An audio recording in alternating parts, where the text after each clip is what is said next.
नमस्कार।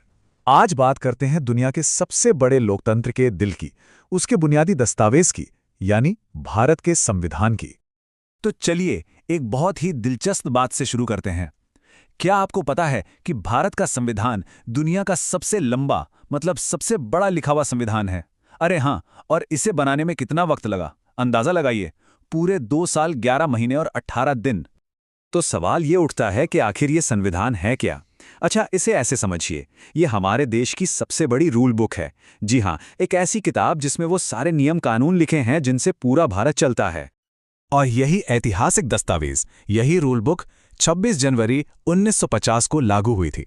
और हाँ, यही वो दिन है जिसे हम हर साल पूरे जोश के साथ गणतंत्र दिवस के तौर पर मनाते हैं। ठीक है, तो अब जरा इस ब्लूप्रिंट के पहले हिस्से को देखते हैं, मतलब इसकी बुनियाद को। ये वो आइडियाज हैं, वो सिद्धांत हैं जिन पर हमारा पूरा देश टिका हुआ है। इसमें सबसे पहला और सबसे जरूरी शब्द है संप्रभु। इसका मतलब क्या है? सीधा सा मतलब है कि भारत अपने फैसले खुद लेगा, चाहे देश के अंदर का मामला हो या बाहर का, हम पूरी तरह से आजाद हैं। दूसरा बड़ा सिद्धांत है धर्मनिरपेक्ष। मतलब हमारे देश का कोई एक सरकारी धर्म नहीं है। कानून के लिए सभी धर्म बराबर हैं और हर किसी के धर्म का सम्मान किया जाता है। और फिर आता है तीसरा और बहुत ही अहम सिद्धांत, लोकतंत्र। इसका तो मतलब हम सब जानते हैं, है ना, कि सरकार लोगों की है, लोगों के द्वारा चुनी जाती है और वो लोगों के प्रति ही जवाबदेह होती है। तो कुल मिलाकर ये 3 शब्द, संप्रभु, धर्मनिरपेक्ष और लोकतांत्रिक, यही भारत की असल पहचान है। एक ऐसा देश जो आजाद है, जहां हर धर्म का सम्मान है और जहां राज जनता का है। तो ये तो हो गई हमारे देश की पहचान। पर सवाल यह है कि इस पहचान को, इन सिद्धांतों को जमीन पर उतारा कैसे जाता है। चलिए देखते हैं कि देश को चलाने का पूरा सिस्टम कैसे काम करता है।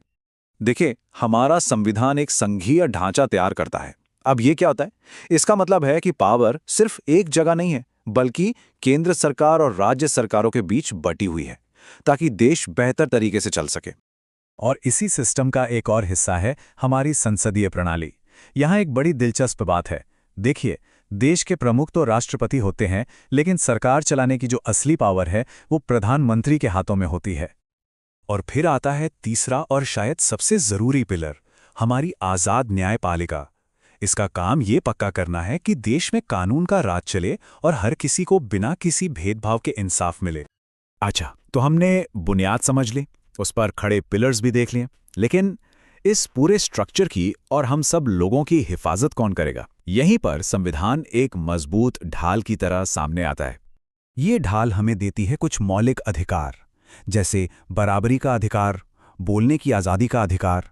और सबसे बड़ी बात यह है कि अगर कोई इन अधिकारों को छीनने की कोशिश करता है तो हम सीधे अदालत जा सकते हैं। और जानते हैं इस ढाल का सबसे मजबूत हिस्सा क्या है? वो है बुनियादी ढांचे का सिद्धांत। ये बहुत जरूरी है।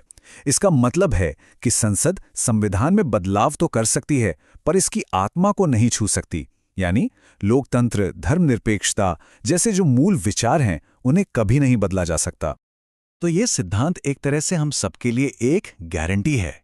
ये पक्का करता है कि हमारे देश की जो असली पहचान है, जो इसके मूल सिद्धांत हैं, वो हमेशा सुरक्षित रहेंगे। और इसी से नागरिकों के अधिकार और देश की एकता भी बची रहती है। आपको पता है, हमारे संविधान की शुरुआत एक प्रस्तावना से होती है, जिसे इसकी आत्मा और इसका मिशन स्टेटमेंट भी कहा जाता है। जरा सोचिए, उस एक पन्ने में हमारे देश के लिए और हम सबके भविष्य के लिए क्या-क्या वादे किए गए होंगे।